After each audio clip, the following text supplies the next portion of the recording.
Ei, meus queridos alunos, nós tentamos fazer live, que é algo um pouco mais, bem mais dinâmico, mas por motivos técnicos a gente não conseguiu. E para que não restem prejuízos para vocês, a professora está gravando essa videoaula, vou disponibilizar no YouTube, tá bom? Para vocês. Vamos lá, vamos recomeçar.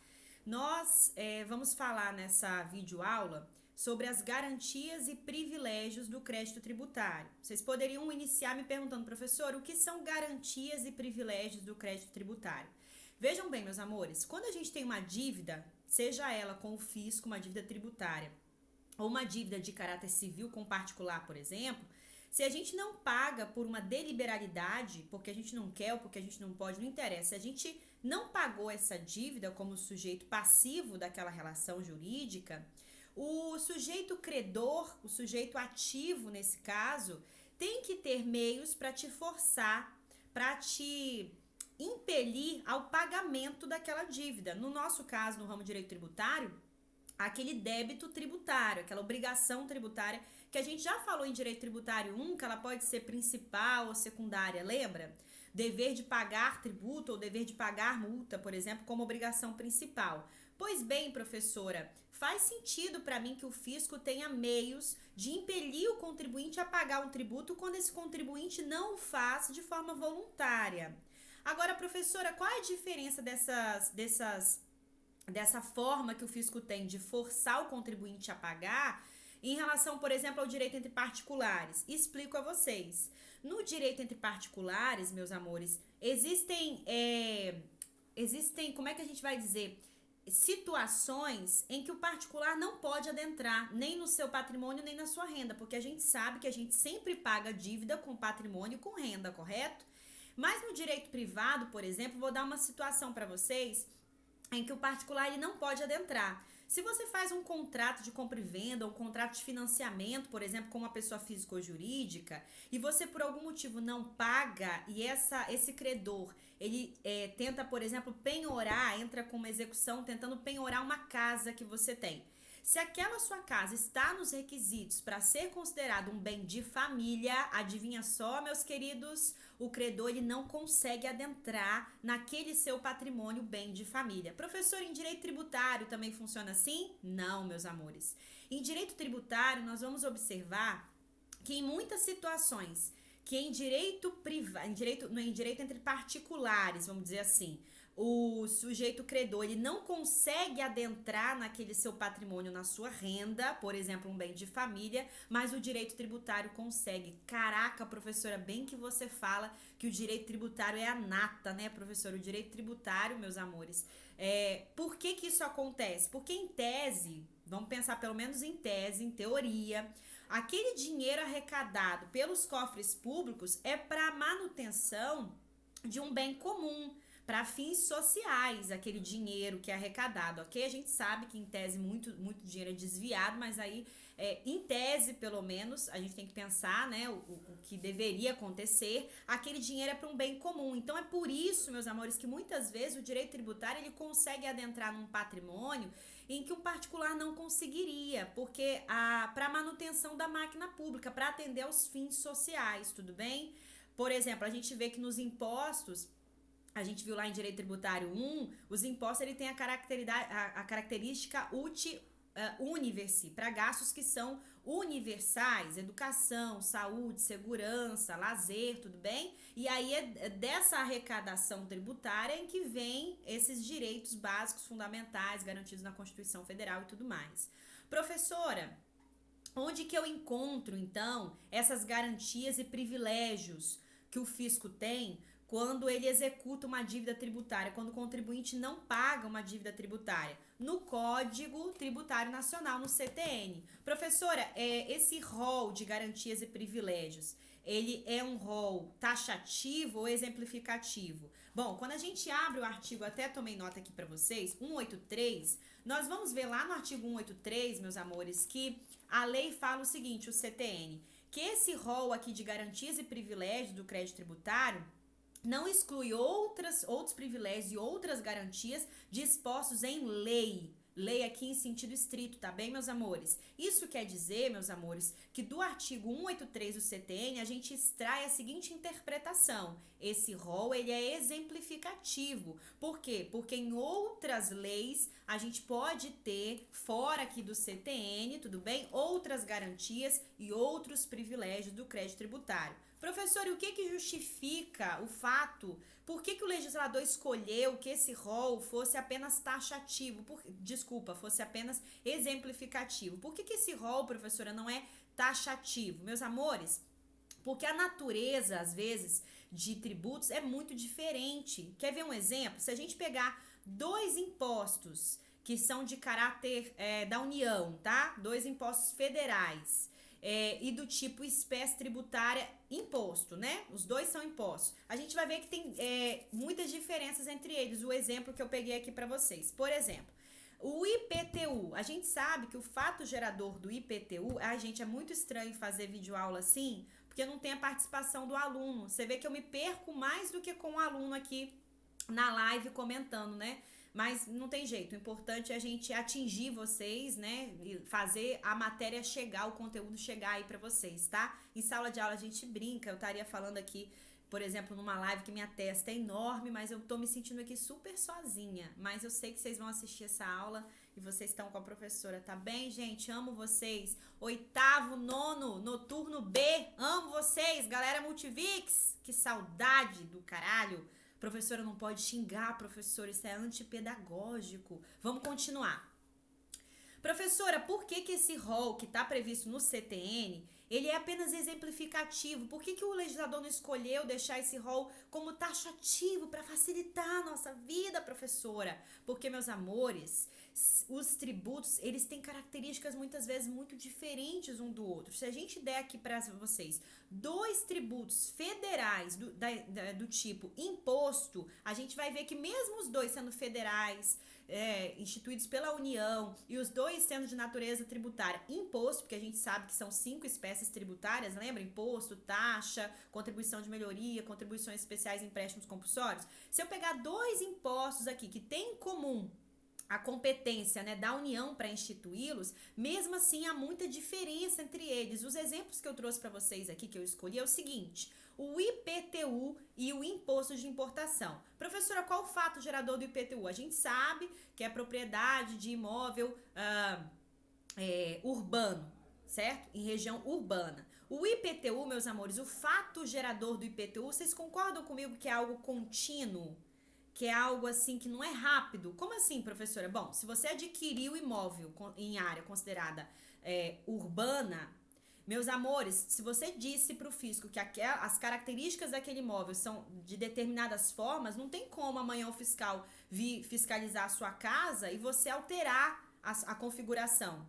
Professor, isso também acontece com o imóvel em área rural, o ITR? Também, meus amores. Se eu disse, por exemplo, para o fisco que naquela área rural eu tenho, por exemplo, a plantação de soja, se o fiscal amanhã vier olhar a minha plantação de soja, não tem como eu alterar essa plantação. Então, a gente fala que o fato gerador desse ITR é uma situação perene, é uma situação contínua. E por isso, meus amores, é muito diferente, por exemplo, do imposto de importação, que é um tributo em que o fato gerador é algo muito rápido. Professora, o imposto de importação é quando eu trago o produto do exterior, não é assim? Gente, praticou o fato gerador, o fiscal ali vai olhar a sua mercadoria e uma vez que ele liberou sua mercadoria, tá liberado. Vocês concordam comigo? Digamos que o fiscal pensa assim, poxa, precisava de um laudo, porque é um produto químico aqui. E aí eu liberei a mercadoria, fez o desembaraço aduaneiro. Já era, meus amores, o produto já entrou no país, você não encontra mais, tudo bem? Então a gente fala, nesse caso, que o imposto de importação é um tributo cujo fato gerador é uma situação instantânea. Teria como, gente, faria sentido a gente tratar da mesma forma, com um rol taxativo no CTN de garantias e privilégios do crédito tributário, meus amores, o ITR e o imposto de importação? Não faria muito sentido, porque o imposto de importação, por ter características tão específicas, meus amores, e por ser uma situação que ela é tão rápida, instantânea, isso justifica que haja uma lei para tratar apenas do imposto de importação. Eu até anotei aqui para vocês a lei que fala sobre admissão temporária. Na Fórmula 1, por exemplo, gente, os fiscais fazem muito uso dessa admissão temporária. São produtos que entram aqui, né? Por exemplo, carros que ficam temporariamente aqui no Brasil e depois vão para outro país, né? Tudo bem, meus amores? Que são trazidos aqui, carrinhos de Fórmula 1, tudo bem? Carros de Fórmula 1.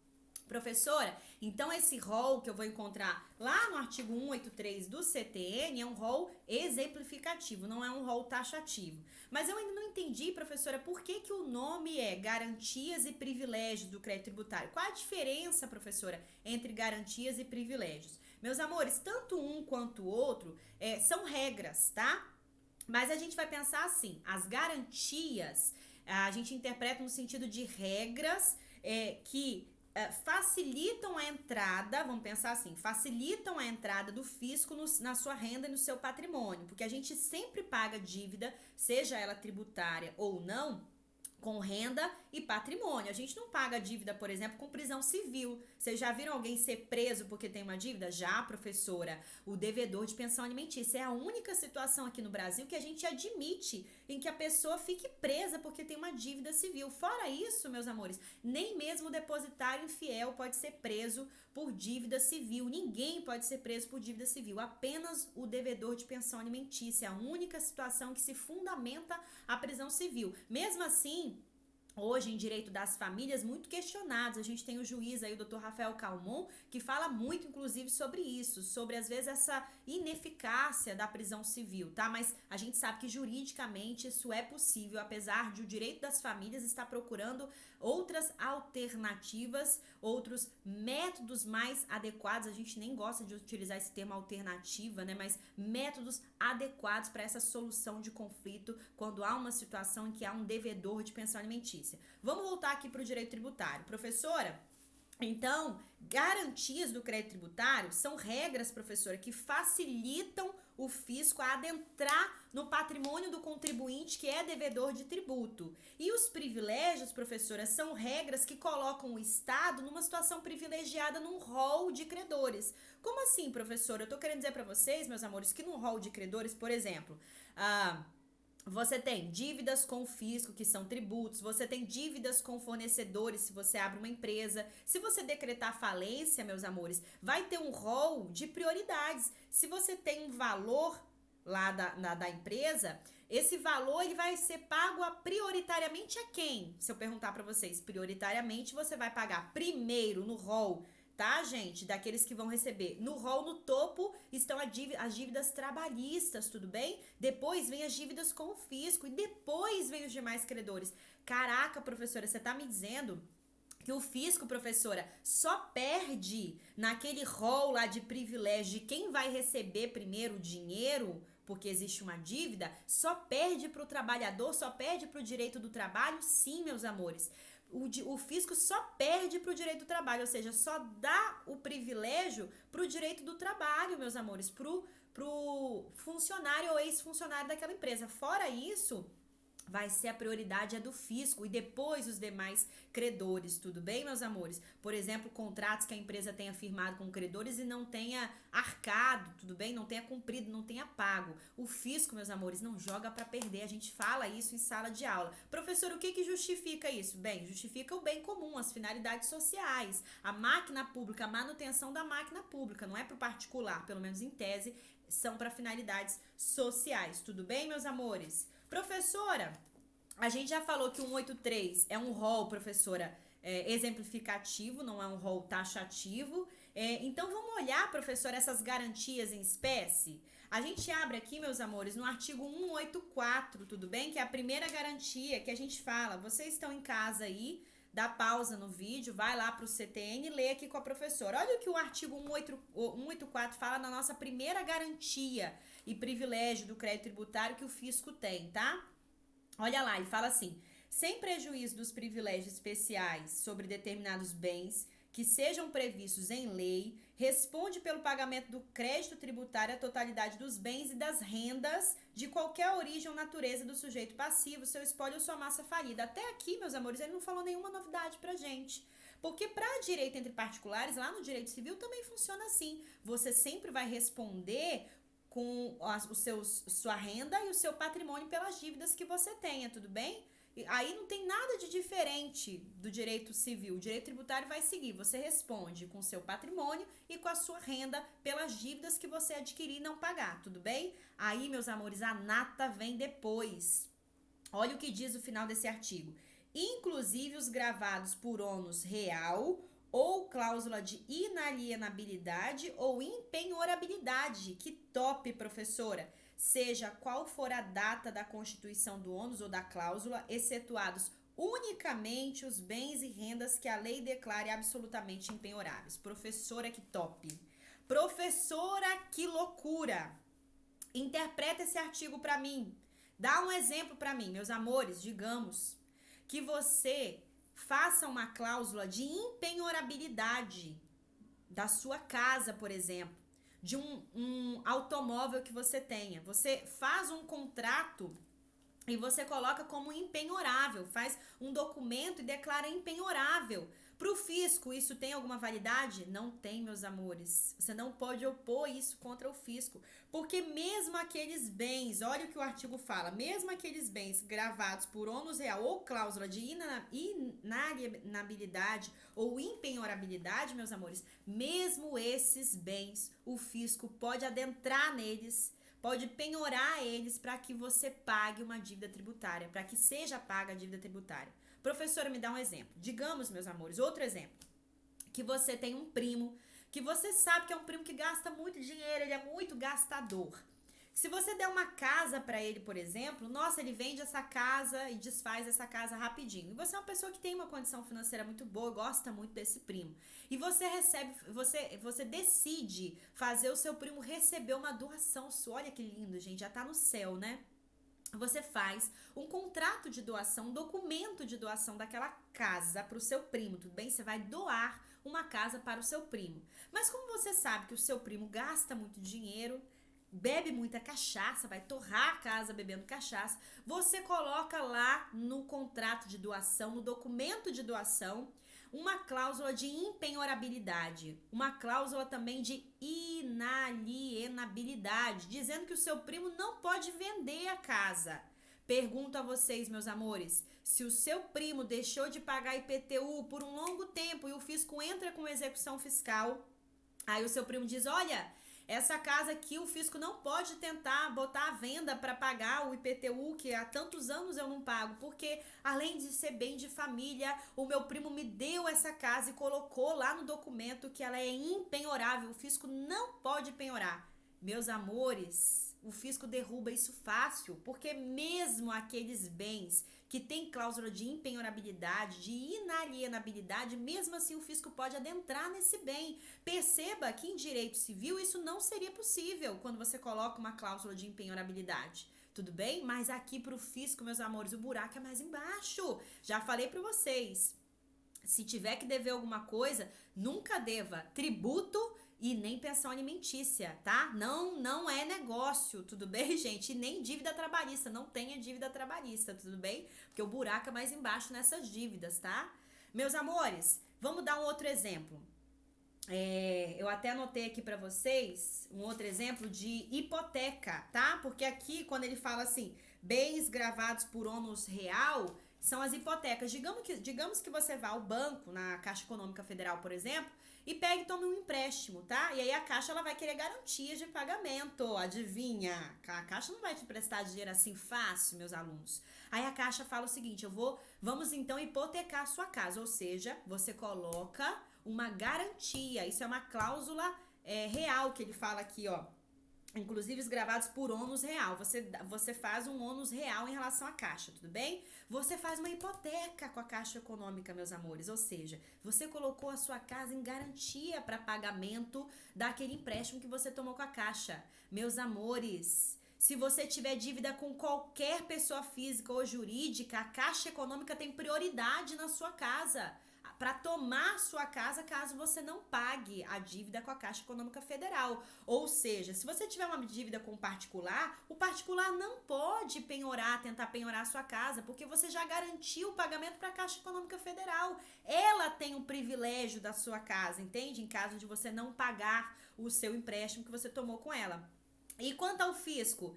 A Caixa Econômica pode falar, fisco, não, tem uma dívida de IPTU enorme aí, mas calma aí, você vai cobrar de outras formas, você não tem garantias nem privilégios em relação a essa casa, não, porque esse sujeito passivo, esse devedor, ele também é meu devedor e ele fez uma hipoteca comigo, hipotecou a casa dele, ou seja, a casa dele, se ele não pagar, eu é que posso vender a casa dele, eu posso tomar a casa dele.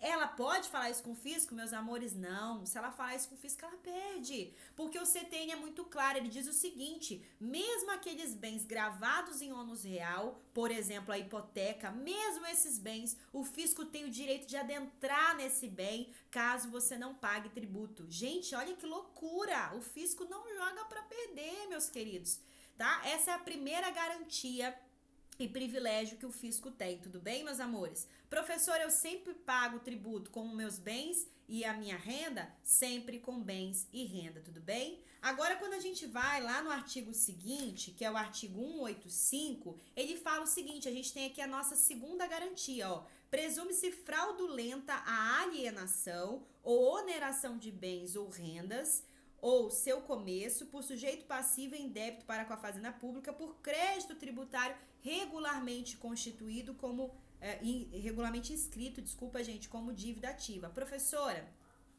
essa então é a segunda garantia e privilégio do crédito tributário? Sim, meus amores. Se o fisco, ele já regularmente inscreveu a sua dívida ativa, ou seja, você já foi notificado que você tem um débito tributário, tá? Que você tem, o fisco tem um crédito tributário para com você. Se você começa a vender o seu patrimônio, seja você pessoa física ou jurídica, presume-se nesse caso que você praticou fraude contra o fisco, contra a execução fiscal. E, portanto, aquela venda, meus amores, pode ser invalidada, tudo bem? Você vai sofrer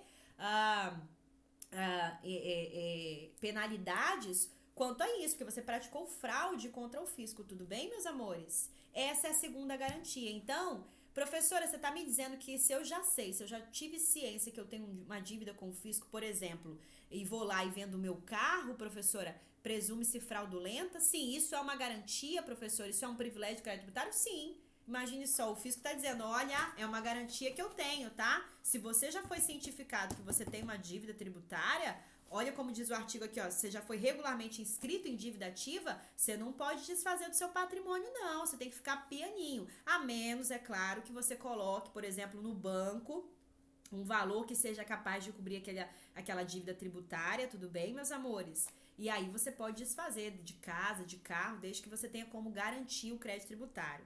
Uma situação interessante que eu acabei passando batido, que eu tomei nota aqui pra vocês, meus amores, quanto ao bem de família. Olha só, meus amores, bem de família, ele tem uma proteção jurídica, a gente já falou, no direito entre particulares, né? E a gente teve uma situação muito interessante que o STJ julgou, que diz o seguinte, tinha um sujeito, meus amores, que estava devendo tributo para o fisco, tudo bem? Aí o fisco tentou adentrar na casa desse sujeito que morava sozinho nessa casa para garantir o pagamento, né? Penhorar a casa, enfim, para pagar ali uma dívida tributária.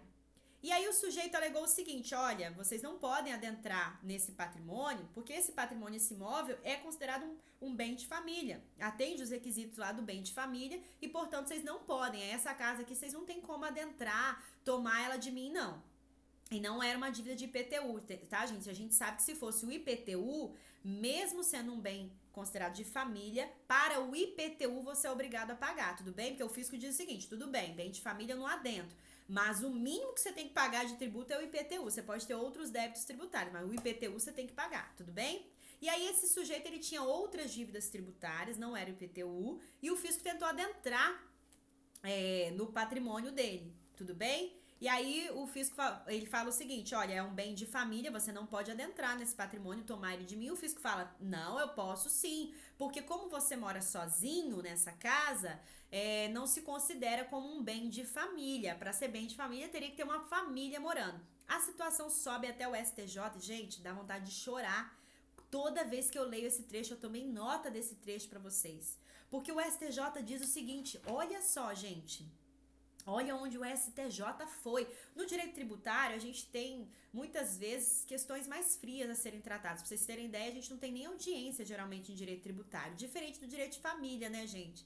Que a gente é só coração. Tem lá uma criança sem pensão alimentícia, tem uma guarda ali sendo discutida pelos pais, um quer a guarda compartilhada, o outro quer a guarda unilateral. A gente tem muitas vezes o divórcio como uma vingança privada, né? Uma das partes não aceita. Então a gente tem questões muito emocionais envolvidas, necessidade muitas vezes de equipe multidisciplinar atuando. Em direito tributário a gente tem algo um pouco mais frio, vamos dizer assim, né? A gente não entra nessas questões muitas vezes. E aí me deixa muito emocionada porque é uma decisão que envolve até sentimento, porque olha o que o STJ falou. Veja bem, um trecho aqui que eu anotei, cadê? Ele fala o seguinte: se a lei garante proteção a um bem de família, o que se dirá de um sujeito que sofre do maior dos males, a solidão? Meus amores, você fica pensando o seguinte: o STJ quis ajudar, acabou com a vida do cara, né? Porque diz que o cara padece dos maiores dos males, a solidão. Vai saber se o cara não gosta de viver sozinho, não é? Ai, gente, mas brincadeiras à parte, essa decisão foi muito interessante porque disse que mesmo o sujeito que mora sozinho numa casa, aquele bem é sim um bem de família. Gente, não poderia ser diferente, né? Se vai proteger a família, por que não considerar um bem de família para aquele sujeito que mora sozinho? Ele tem muito menos condições de se reerguer, vamos dizer assim, com o fisco tomando a casa dele do que um sujeito que tem ali, por exemplo, um sujeito passivo que tem um esposo ou uma esposa, né? Um casal para se reerguer. Não faria o menor sentido a gente não ter aí a tutela, a proteção jurídica para esse sujeito que mora sozinho em sua residência, né? Foi uma decisão muito interessante. Professora, se eu tenho um rol aqui, anotei para vocês, gente, por exemplo, de dívidas com credores, por exemplo, uma empresa, tá?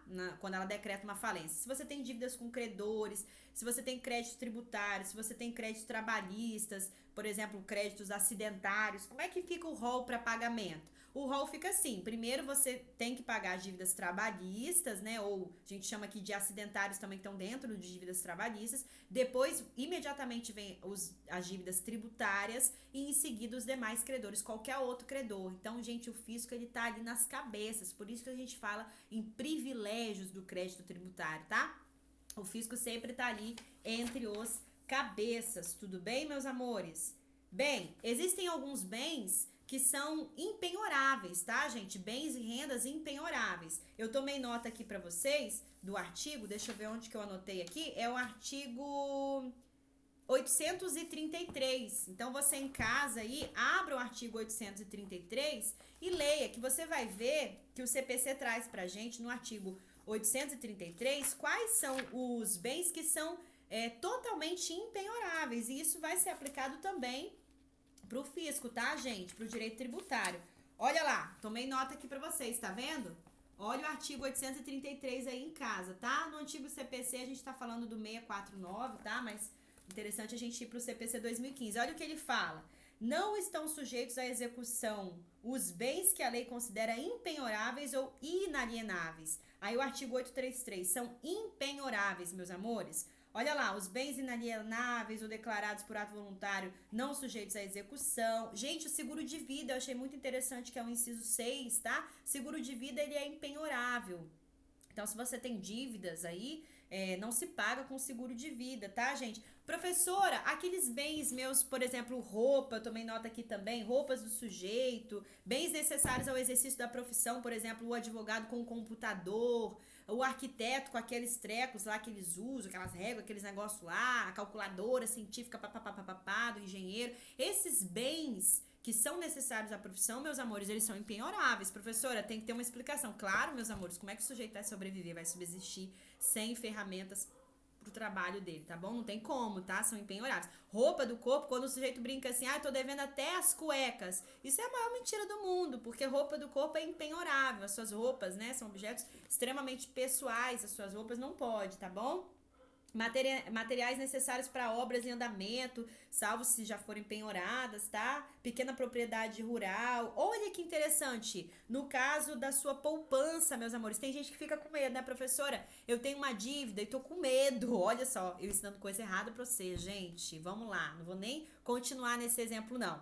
Fato é que na poupança, meus amores, até o limite de 40 salários mínimos, para aquele salário mínimo em vigor, é impenhorável, tá? Não se pode adentrar na sua poupança para que você pague dívidas. É impenhorável. Até o limite de 40 salários mínimos. Passou disso, aí sim é que a gente fala em penhorabilidade, para forçar o devedor a pagar a dívida. Olha, gente, conhecimento, né? É a maior ferramenta que o ser humano pode ter. Porque conhecimento, gente, é uma coisa que ninguém rouba da gente, né?